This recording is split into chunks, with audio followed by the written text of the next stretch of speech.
दैनिक आहार। फादर अरविंद के साथ।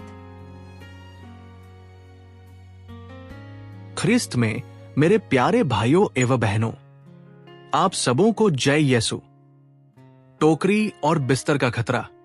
मेरे प्यारे भाइयों और बहनों, हम अक्सर सोचते हैं कि ईश्वर हमसे इतनी दूर क्यों लगते हैं, या जब हम पवित्र बाइबल पढ़ते हैं तो हमें वो सूखी सूखी क्यों लगती है।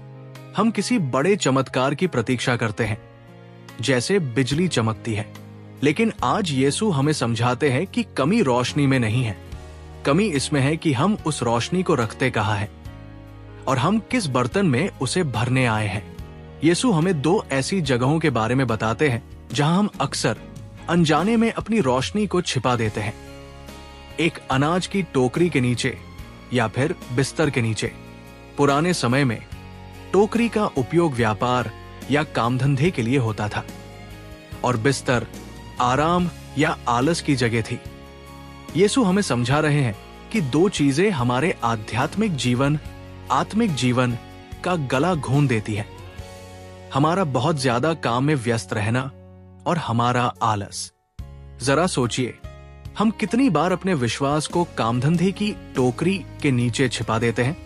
हम सोचते हैं कि हमारे पास प्रार्थना के लिए समय ही नहीं है, या कितनी बार हम अपने आराम के बिस्तर के नीचे इसे छिपाते हैं।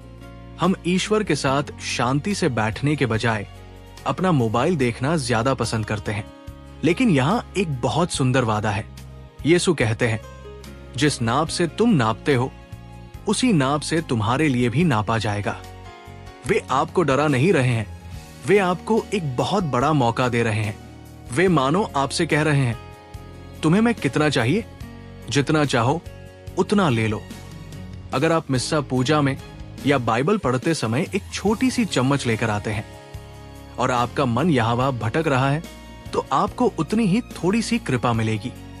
लेकिन अगर आप बाल्टी लेकर आते हैं, अगर आप कहते हैं, हे प्रभु, मैं सुन रहा हूं, मैं भूखा हूं, मुझसे बात कर, तो वे उस बाल्टी को सिर्फ भरेंगे नहीं बल्कि उसे छलका देंगे।